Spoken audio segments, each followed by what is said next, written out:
नमस्कार दोस्तों, सुप्रभात, गुड मॉर्निंग। आदि शंकर एकेडमी के इस करंट अफेयर की क्लास में आपका बहुत बहुत स्वागत है। दोस्तों, आगे आने वाली परीक्षाओं जैसे NTPC, group D, assistant loco pilot या अदर जितनी भी परीक्षाएं हैं उसमें करंट अफेयर बहुत आयत पूछा जाएगा और उससे बनने वाले प्रश्नों पर आपकी पकड़ अच्छी हो, इसलिए आदि शंकर एकेडमी की टीम ने बहुत ही सारगर्भित तरीके से बहुत अच्छी सूचनाओं को एकत्रित किया है और उसे प्रश्नोत्तर माध्यम में करंट अफेयर के इस वीडियो पर लेकर हम आ चुके हैं। तो आइए बात करते हैं आज के पहले प्रश्न के बारे में। और आज का पहला प्रश्न आपकी स्क्रीन पर यह है कि हाल ही में विश्व दूरसंचार दिवस कब मनाया गया है। तो इस प्रश्न का जो सही उत्तर है वह है 17 मई। तो 17 मई को विश्व दूरसंचार दिवस अभी हाल ही में मनाया गया है। और बात करते हैं इस खबर के बारे में, तो हर वर्ष 17 मई को दुनिया भर में विश्व दूरसंचार दिवस मनाया जाता है, वर्ल्ड टेलीकम्युनिकेशन डे मनाया जाता है। और 17 मई 1865 को अंतर्राष्ट्रीय दूरसंचार संघ की स्थापना के बाद, अंतर्राष्ट्रीय दूरसंचार संघ की स्थापना के बाद से 17 मई को पूरी दुनिया में प्रतिवर्ष दूरसंचार दिवस मनाया जाता है। अगर बात की जाए इसको पहले बार मनाने की, तो पहली बार दूरसंचार दिवस जो है वह सन 1969 में मनाया गया था। तो आपको ये बातें याद रखनी है कि विश्व दूरसंचार दिवस जो है पहली बार कब मनाया गया, 1969 में मनाया गया। आगे बात करते हैं, तो आगे बात करते हुए यह देखते हैं कि मई 2025 या मई के जो इंपॉर्टेंट डे हैं वे कौन कौन से हैं। तो मई के इंपॉर्टेंट डे हैं, 1 मई को मनाया गया है अंतर्राष्ट्रीय मजदूर दिवस या रामकृष्ण मिशन स्थापना दिवस जो है वह मनाया गया है 1 मई को, ये आप याद रखेंगे। आगे बात करेंगे 2 मई को, तो 2 मई को विश्व टूना दिवस मनाया गया है 2 मई को। साथ ही बात करेंगे 3 मई को, तो 3 मई को विश्व प्रेस स्वतंत्रता दिवस मनाया गया है, यह भी आप याद रखेंगे। 4 मई की बात करें तो 4 मई को कोयला खनिक दिवस, अंतर्राष्ट्रीय अग्निशामक दिवस मनाया गया है। 5 मई को विश्व हाथ स्वच्छता दिवस और विश्व पुर्तगाली भाषा दिवस 5 मई को मनाया गया है। अगर बात करते हैं 6 मई की, तो 6 मई को इंटरनेशनल नो डाइट डे मनाया गया है। 7 मई को विश्व एथलेटिक्स दिवस मनाया गया है।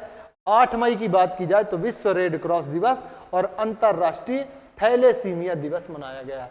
बात करते हैं 9 मई की, तो 9 मई को यूरोप दिवस, 10 मई को विश्व ल्यूपस दिवस, 11 मई को राष्ट्रीय प्रौद्योगिकी दिवस, 12 मई को अंतर्राष्ट्रीय नर्स दिवस और अंतर्राष्ट्रीय पौधा स्वास्थ्य दिवस मनाया गया है।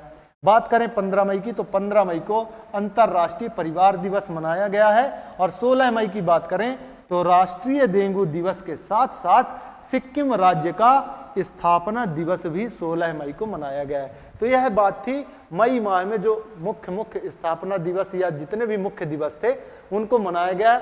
और ये सारे के सारे जो डे हैं या दिन हैं ये बहुत ही महत्वपूर्ण है और इनसे प्रश्न निश्चित ही आपके आगामी परीक्षाओं में बन सकते हैं, तो ये आपको याद में रखना है। बात करते हैं आगे अगले प्रश्न की। तो अगला प्रश्न यह है कि हाल ही में भारत के किस स्टेडियम में रोहित शर्मा स्टैंड का उद्घाटन किया गया है। तो अभी हाल ही में वानखेड़े स्टेडियम में रोहित शर्मा के नाम के स्टैंड का उद्घाटन जो है वह किया गया है। रोहित शर्मा के नाम का स्टैंड का उद्घाटन इसलिए किया गया है क्योंकि अभी हाल ही में रोहित शर्मा ने टेस्ट क्रिकेट से संन्यास की घोषणा की है।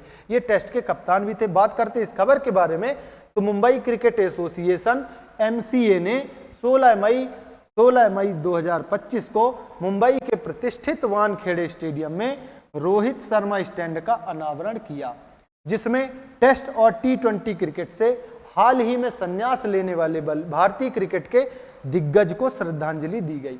इस कार्यक्रम में कौन कौन शामिल था? इस कार्यक्रम में अजीत वाडेकर और शरद पवार के नाम पर भी स्टैंड का उद्घाटन हुआ और ये शामिल भी थे जो भारतीय क्रिकेट और क्रिकेट प्रशासन में उनके अमूल्य योगदान को याद करते हैं। ये तो बात हुई इस खबर के बारे में। अब बात करते हैं ईडन गार्डन जो है यह स्थित है कोलकाता में। बात की जाए इकाना स्टेडियम की, तो यह स्थित है लखनऊ में। यह कहाँ पर स्थित है? लखनऊ में, यह याद रखेंगे। और इकाना स्टेडियम का जो नाम है वह महान अटल बिहारी के नाम पर है। तो अटल बिहारी वाजपेयी इकाना स्टेडियम इसका नाम है और यह लखनऊ पर स्थित है। वानखेड़े स्टेडियम जो है वह मुंबई पर स्थित है। बात की जाए स्टैंड की तो कोलकाता में जो है सौरव गांगुली के नाम का स्टैंड है। सौरव गांगुली महान बल्लेबाज सौरव गांगुली के नाम का स्टैंड है। और सौरव गांगुली के साथ साथ यहाँ पर अभी हाल ही में 2025 में जो भारतीय महिला दिग्गज क्रिकेटर रही हैं झूलन गोस्वामी, तो झूलन गोस्वामी के नाम से भी एक ब्लॉक की स्थापना की गई है। झूलन गोस्वामी के नाम से भी एक ब्लॉक की स्थापना की गई है और उस ब्लॉक का नाम है बी ब्लॉक। बी ब्लॉक नाम से स्थापना की गई है और ये जो बी ब्लॉक है यह किसको समर्पित है? यह समर्पित है झूलन गोस्वामी को। ये याद रखना। तो जनवरी अभी 2025 में ही झूलन गोस्वामी के नाम से बी ब्लॉक की स्थापना की गई है। लखनऊ में ऐसा अभी किसी के नाम का कोई स्टैंड नहीं है। अगर मुंबई की बात की जाए तो अभी हाल ही में रोहित शर्मा के नाम का स्टैंड का जो अनावरण हुआ है, तो रोहित शर्मा के साथ साथ पहले से भी यहाँ पर अन्य खिलाड़ियों के नाम से स्टैंड रहे हैं। तो इनमें जो नाम रहा है वह था क्रिकेट के भगवान सचिन तेंदुलकर का भी नाम यहाँ पर है। सचिन तेंदुलकर के नाम का भी स्टैंड यहाँ पर है। कहाँ पर? वानखेड़े स्टेडियम में सचिन तेंदुलकर के नाम का भी यहाँ पर स्टैंड है। और सचिन तेंदुलकर के साथ साथ यहाँ पर महान सुनील गावस्कर के नाम का भी स्टैंड है। यह भी आपको याद रखना है। तो सुनील गावस्कर साहब जो थे उनके भी नाम का यहाँ पर स्टैंड है। कहाँ पर? वानखेड़े स्टेडियम में। तो ये आपको याद रखना है। और एक और चीज़ याद रखनी है, अभी रोहित शर्मा ने क्रिकेट से संन्यास ली है, टेस्ट क्रिकेट से संन्यास ली है। और रोहित शर्मा के कुछ दिनों बाद जो दिग्गज बल्लेबाज विराट कोहली हैं, तो विराट कोहली ने भी संन्यास की घोषणा कर दी है। विराट कोहली ने भी टेस्ट क्रिकेट से संन्यास की घोषणा कर दी है। तो इसके पहले इन दोनों दिग्गजों ने 2024 के जो T20 वर्ल्ड कप हुआ था, उस वर्ल्ड कप के बाद दोनों ने T20 क्रिकेट से संन्यास की घोषणा की थी। और अभी हाल ही में कुछ दिन पहले रोहित शर्मा ने टेस्ट से संन्यास की घोषणा की और उनके कुछ दिनों के पश्चात विराट कोहली ने भी संन्यास की घोषणा कर दी है। आगे बढ़ते हैं और अगले प्रश्न के बारे में बात करते हैं। तो अगला प्रश्न यह है कि हाल ही में कहाँ 12 साल बाद पुष्कर कुंभ शुरू हुआ है? तो इसका सही उत्तर है चामोली, उत्तराखंड में। चामोली जो है वह उत्तराखंड का एक जिला है। उत्तराखंड में जो है यहाँ पर जो शुरू हुआ है। और इस खबर के बारे में बात करते हैं तो 12 साल के इंतजार के बाद उत्तराखंड के चामोली जिले के माना गांव पर, याद रखिएगा, माना गांव के केशव प्रयाग में पुष्कर कुंभ शुरू हो गया है। प्राचीन वैष्णव परंपराओं में निहित यह आयोजन बृहस्पति ग्रह के मिथुन राशि में प्रवेश के साथ मेल खाता है, जो एक दुर्लभ खगोलीय घटना है। हजारों भक्त विशेष रूप से दक्षिण भारत से आध्यात्मिक अनुष्ठानों और आशीर्वाद के लिए अलकनंदा और सरस्वती नदियों के पवित्र संगम पर, याद रखिएगा, अलकनंदा और सरस्वती नदियों का पवित्र संगम पर एकत्रित हुए हैं। और अलकनंदा और सरस्वती नदियों का पवित्र संगम कहाँ पर है? तो यह है केशव प्रयाग में। यह आपको याद रखना है।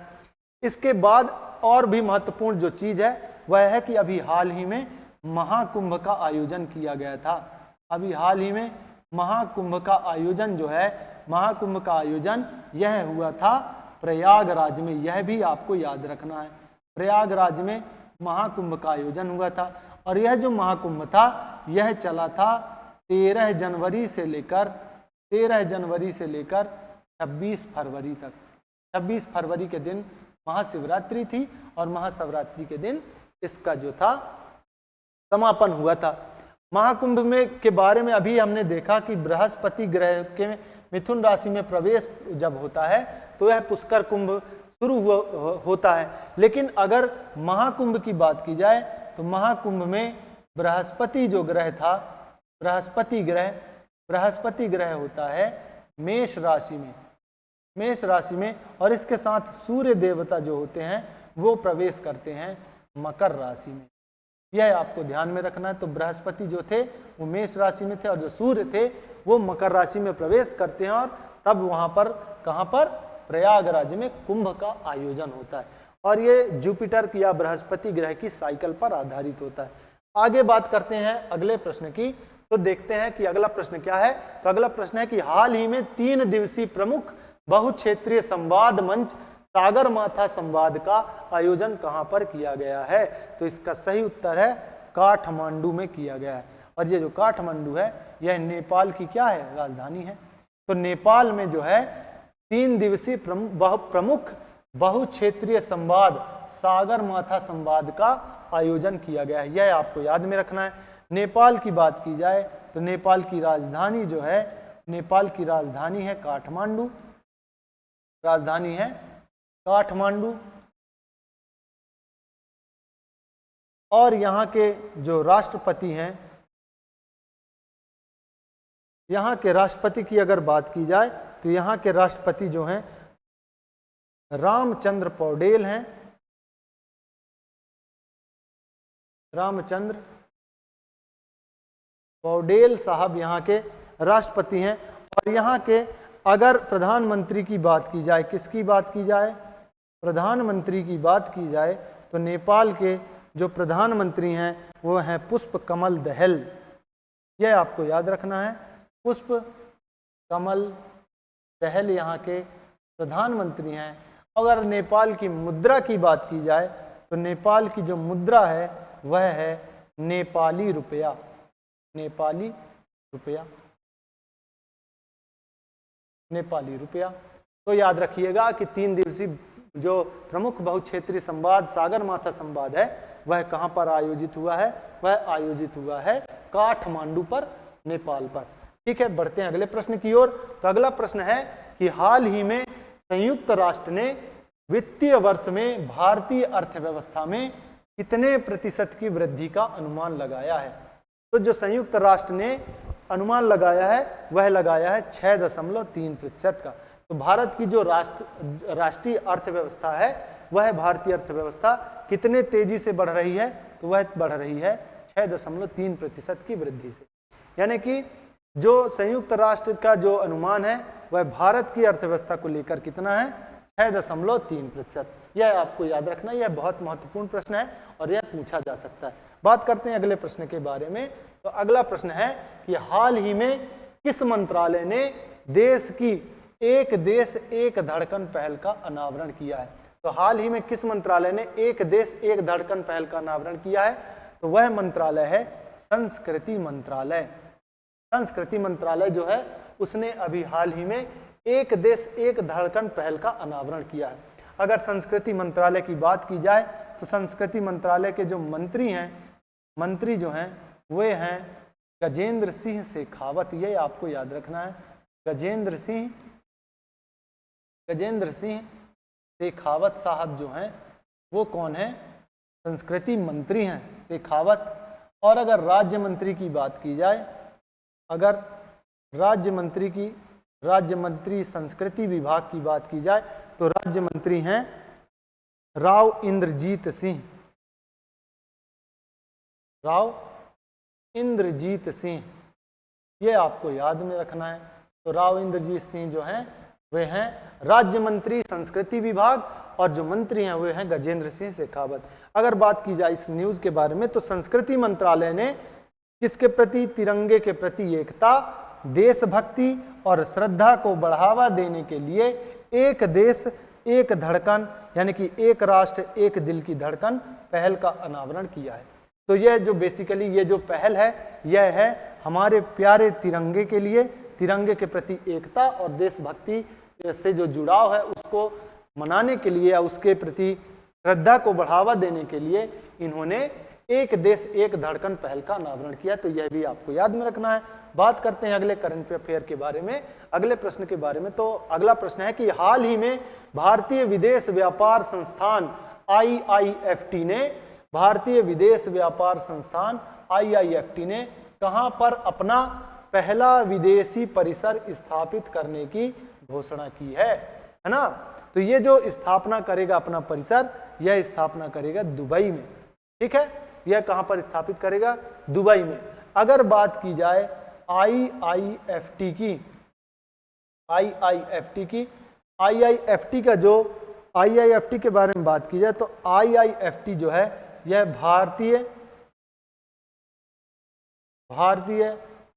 वाणिज्य मंत्रालय के अधीन है।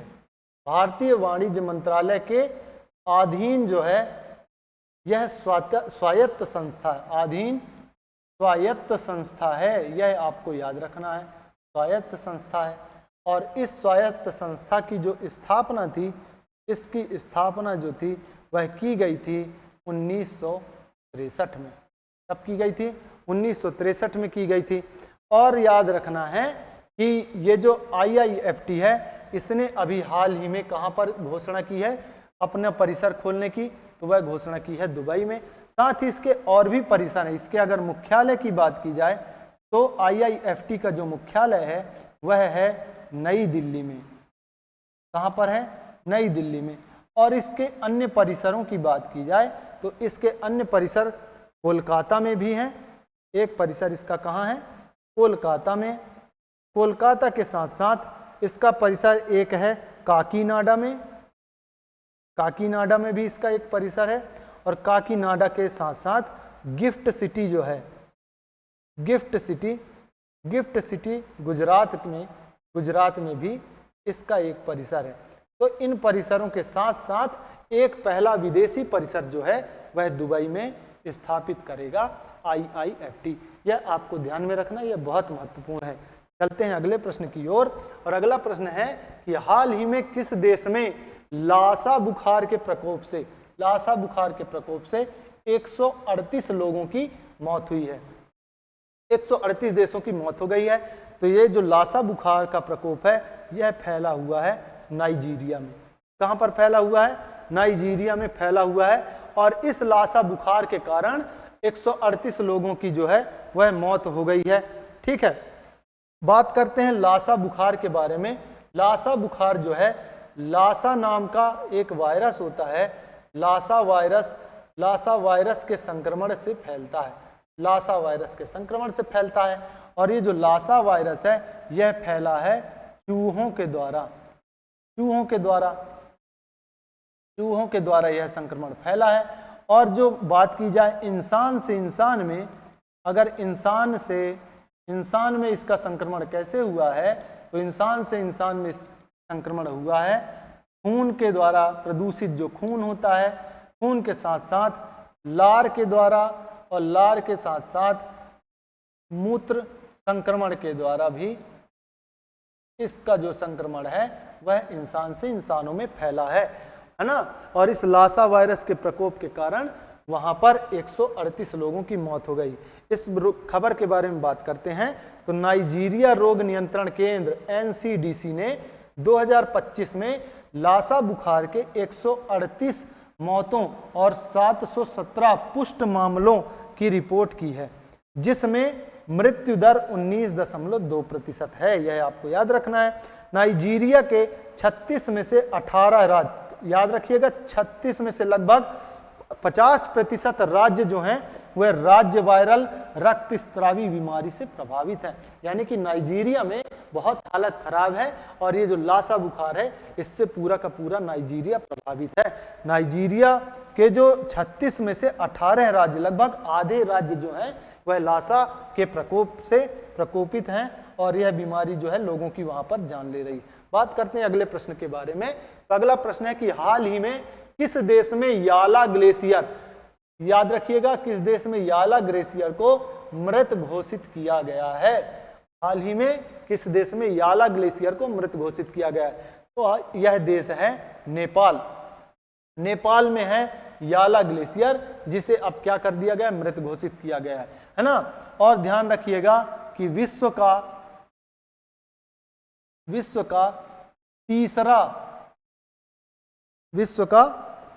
तीसरा जो ग्लेशियर है इसे मृत घोषित किया गया है। विश्व का तीसरा ग्लेशियर जिसे क्या घोषित किया गया है? मृत घोषित किया गया है। इसके पहले 2 अन्य ग्लेशियर थे जिन्हें मृत घोषित किया गया था। और वे 2 ग्लेशियर कौन कौन से थे? एक था आइसलैंड का ग्लेशियर, आइसलैंड का ग्लेशियर जिसे बोलते हैं ओके ग्लेशियर। ओके ग्लेशियर को भी मृत घोषित किया गया था पहले, ओके ग्लेशियर को मृत घोषित किया गया था। उसके साथ एक मैक्सिको का एक ग्लेशियर है, मैक्सिको का एक ग्लेशियर है आयोलोको ग्लेशियर, यह भी आपको याद रखना है, आयोलोको ग्लेशियर। तो आयोलोको ग्लेशियर को भी मृत घोषित किया गया था। और अब तीसरा जो है विश्व का तीसरा याला ग्लेशियर, यह जो नेपाल में आता है, इसको भी मृत घोषित किया गया है। और मृत घोषित करने के दो प्रमुख कारण हैं। इसके दो प्रमुख कारण में से जो पहला कारण है वह यह है कि इस ग्लेशियर में 66% तक बर्फ की कमी आ गई है। 66% जो बर्फ है इसका वह पिघल चुका है, इसलिए इसे मृत घोषित किया गया है। और दूसरा जो कारण है, दूसरा कारण यह है कि यह जो है अपने स्थान से 784 मीटर दूर खिसक गया है, 784 मीटर दूर खिसक चुका है। ये दो प्रमुख कारण हैं जिसके कारण इस ग्लेशियर को मृत घोषित कर दिया गया है। इसकी खबर के बारे में बात करते हैं तो नेपाल के लांगटांग में स्थित है, लांगटांग में स्थित याला ग्लेशियर, जो कभी हिंदुकुश हिमालय के क्षेत्र में ग्लेशियोलॉजिकल प्रशिक्षण और क्रायोस्फीयर अनुसंधान का एक अहम केंद्र था, इसको अब आधिकारिक रूप से मृत घोषित कर दिया गया है। तो आधिकारिक रूप से विश्व के 3 ग्लेशियर अब क्या हो चुके हैं, मृत घोषित कर दिए जा चुके हैं। और ध्यान रखिएगा कि ये जो याला ग्लेशियर है ना, याला ग्लेशियर एशिया का पहला है, एशिया का पहला ग्लेशियर है जिसे मृत घोषित कर दिया गया है। ये आपको ध्यान में रखना है, इसकी ये प्रमुख जानकारियां हैं जो इसके संबंधित है। और हिंदुकुश हिमालय के ग्लेशियरों में इसका प्रमुख स्थान था, लेकिन अब इसमें 66% बर्फ की जो है वह कमी आ चुकी है और 784 मीटर यह दूर खिसक चुका है। तो हमने अपने प्रकृति से बहुत सारे खिलवाड़ किए हैं और उन खिलवाड़ों के चलते ही ग्लोबल वार्मिंग के तहत अब बेचारे ग्लेशियर भी मृत घोषित हो रहे हैं।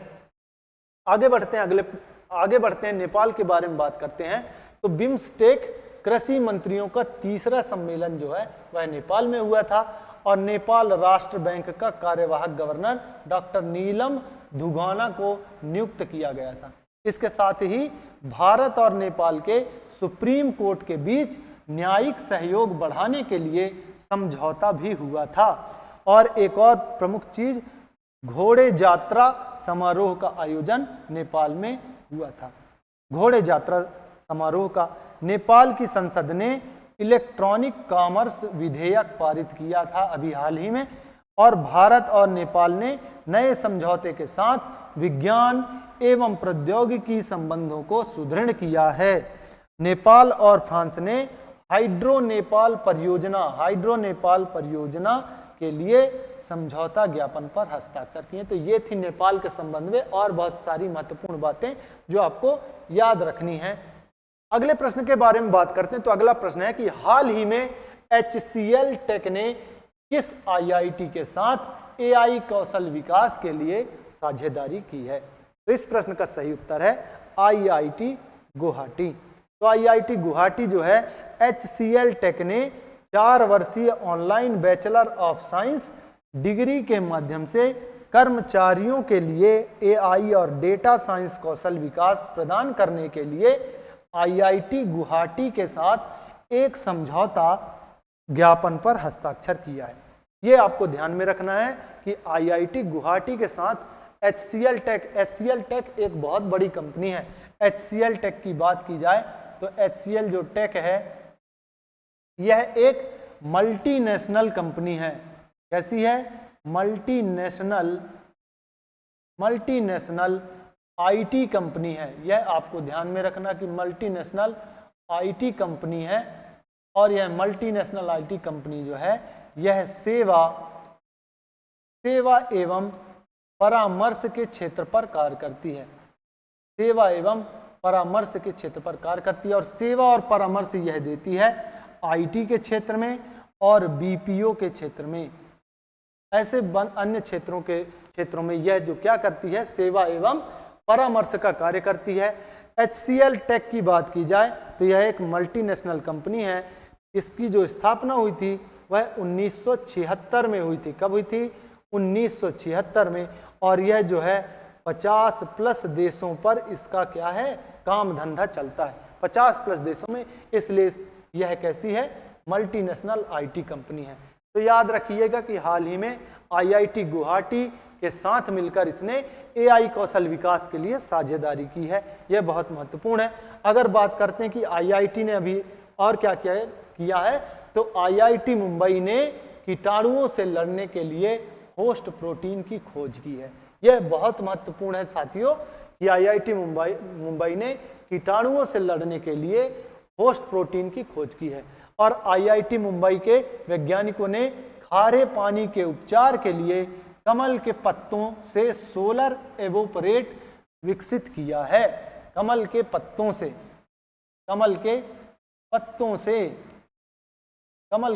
से सोलर एवोपरेट विकसित किया है। IIT दिल्ली की बात की जाए तो IIT दिल्ली ने सेमीकंडक्टर रिसर्च को बढ़ावा देने के लिए माइक्रोन टेक्नोलॉजी के साथ साझेदारी की है। यह आपको याद में रखना है। IIT खड़गपुर की बात की जाए तो IIT खड़गपुर ने ओजोन प्रदूषण के कारण भारत की प्रमुख खाद्य फसलों में कमी की आशंका व्यक्त की थी। इसरो के अध्यक्ष वी नारायण ने IIT मद्रास में थर्मल रिसर्च सेंटर का उद्घाटन किया था। यह भी आपको याद में रखना है कि थर्मल रिसर्च सेंटर का उद्घाटन IIT मद्रास में इसरो के जो अध्यक्ष हैं वी नारायणन, तो वी नारायणन ने थर्मल रिसर्च सेंटर का उद्घाटन किया। अगर IIT मद्रास की बात की जाए तो IIT मद्रास द्वारा दुनिया की सबसे लंबी हाइपरलूप ट्यूब, ध्यान रखिएगा दोस्तों कि दुनिया की सबसे लंबी हाइपरलूप ट्यूब विकसित की जा रही है। कहां पर? IIT मद्रास में दुनिया की सबसे लंबी हाइपरलूप ट्यूब यहां पर विकसित की जा रही है, आपको याद रखना है। अगली बात करें तो IIT दिल्ली ने एंटीबायोटिक प्रतिरोध ट्रैकिंग के लिए AI उपकरण AMR सेंस विकसित किया है। यह भी आपको याद रखना है कि IIT दिल्ली ने एंटीबायोटिक प्रतिरोध ट्रैकिंग के लिए AI उपकरण AMR सेंस विकसित किया है। चलिए बात करते हैं अगले प्रश्न के बारे में। तो अगला प्रश्न यह है कि हाल ही में नीरज चोपड़ा ने दोहा डायमंड लीग में कौन सा पदक जीता है?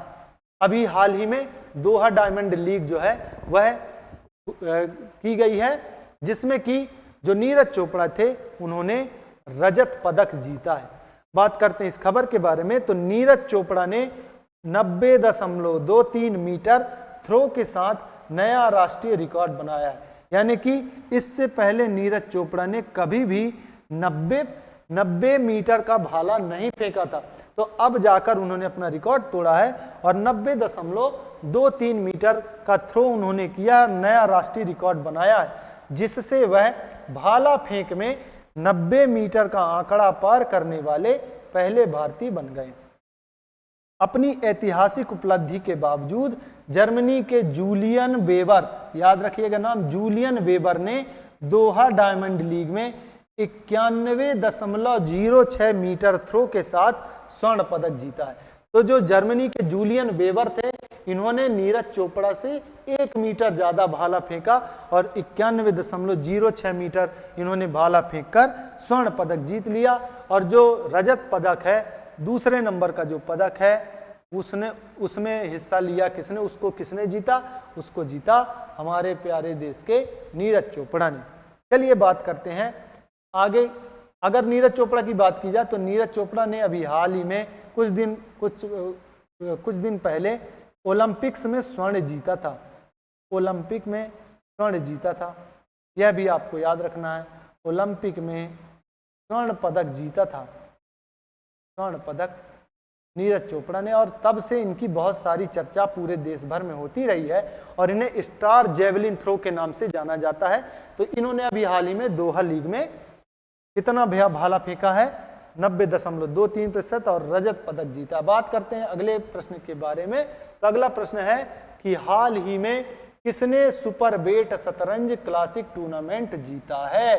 तो सुपर वेट शतरंज क्लासिक टूर्नामेंट जो जीता है वो जीता है आर प्रज्ञानंद ने। आर प्रज्ञानंद बहुत युवा प्रतिभाशाली शतरंज खिलाड़ी हैं और उन्होंने रोमानिया के बुखारेस्ट में भारतीय ग्रैंड मास्टर आर प्रज्ञानंद ने सुपर वेट शतरंज क्लासिक टूर्नामेंट जीत लिया है। प्रज्ञानानंद ने अली रेजा फिरोजा, याद रखेंगे, प्रज्ञानंद ने अली रेजा फिरोजा और मैक्सिम वचिएर लाग्रेव के साथ टाई ब्रेक के बाद जीत हासिल की। यानी कि मैक्सिम वचिएर लाग्रेव के साथ इनका टाई ब्रेक हुआ था और टाई ब्रेक के बाद इन्होंने जीत हासिल की है। तो याद रखेंगे कि सुपर वेट शतरंज जो क्लासिक टूर्नामेंट था उसको हमारे देश के आर प्रज्ञानानंद ने जीत लिया है। बात करते हैं अगले प्रश्न के बारे में। तो अगला प्रश्न है कि हाल ही में कहां ऑटोमोटिव और हथियार प्रणाली परीक्षण केंद्र का उद्घाटन किया गया है? तो हाल ही में ऑटोमोटिव और हथियार प्रणाली परीक्षण केंद्र का उद्घाटन चेन्नई में किया गया है। इस खबर के बारे में बात करते हैं। तो डीआरडीओ के अध्यक्ष डॉक्टर समीर वी कामत ने चेन्नई के अवाड़ी स्थित लड़ाकू वाहन अनुसंधान एवं विकास प्रतिष्ठान CVRDE का दौरा किया और वेल्लनूर में ऑटोमोटिव एवं हथियार प्रणाली परीक्षण केंद्र का उद्घाटन किया। आगे चलते हैं, अगले प्रश्न की बात करते हैं। तो अगला प्रश्न है कि हाल ही में ब्रिक्स ऊर्जा मंत्रियों की बैठक कहां आयोजित होगी? तो आगामी जो ब्रिक्स ऊर्जा मंत्रियों की बैठक होगी वह आयोजित होगी ब्राजील में आयोजित होगी। बात करते हैं खबर की। तो ऊर्जा मंत्री मनोहर लाल ब्रिक्स ऊर्जा मंत्रियों की बैठक 2025 में भाग लेने के लिए ब्राजील की आधिकारिक यात्रा पर गए हुए हैं और ब्रिक्स ऊर्जा मंत्रियों की बैठक 2025 का विषय समावेशी और सतत वैश्विक शासन के लिए वैश्विक दक्षिण सहयोग को सशक्त बनाना है। इसका जो प्रमुख कार्य है वह क्या है कि ऊर्जा से संबंधित जितनी भी चीजें हैं, चाहे कोई समस्या हो या उसको लेकर कोई सुझाव हो, इसको लेकर ब्रिक्स के जितने भी ऊर्जा मंत्री हैं उनकी बैठक हुई है। उस पर भारत के जो ऊर्जा मंत्री हैं मनोहर लाल, उन्होंने भी शिरकत की है। अगर बात की जाए ब्रिक्स की तो ब्रिक्स जो है 5 उभरती हुई अर्थव्यवस्थाओं का समूह है। 5 उभरती हुई अर्थव्यवस्थाओं का समूह है। अर्थव्यवस्थाओं का समूह है ना ब्रिक्स, जिसमें बी से क्या आता है? बी से आता है ब्राजील, बी से आता है ब्राजील,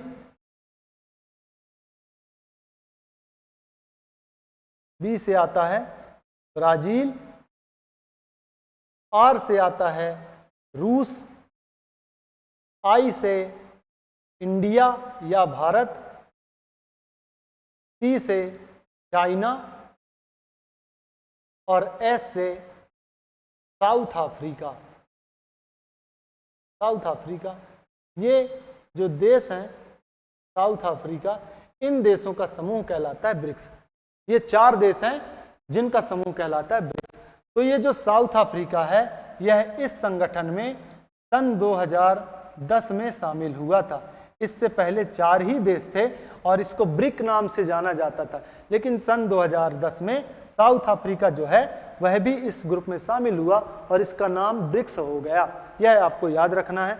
तो ये जो ब्रिक्स जो है ना, ये ब्रिक्स 5 उभरती हुई अर्थव्यवस्थाओं का समूह है और इसी की ऊर्जा मंत्रियों की जो बैठक है वह होगी, और वह होगी कहाँ पर?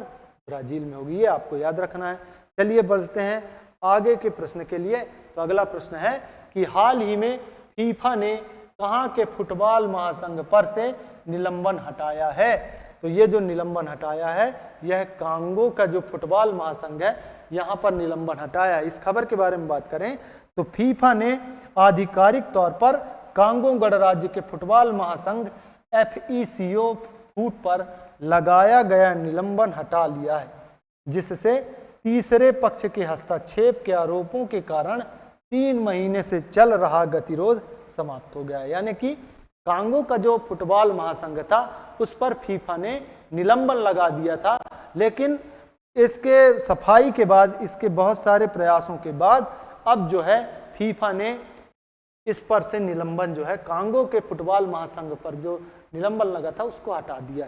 तो दोस्तों आज की जो करंट अफेयर की क्लास थी उसका प्रश्न यहीं पर समाप्त होता है और आज की क्लास यहीं पर समाप्त होती है। इन महत्वपूर्ण प्रश्नों से निश्चित ही आपके आगामी परीक्षाओं में बहुत सारे प्रश्न जो हैं पूछे जाएंगे। तो आज की इस क्लास के लिए आपका बहुत बहुत धन्यवाद। जय हिंद, जय भारत।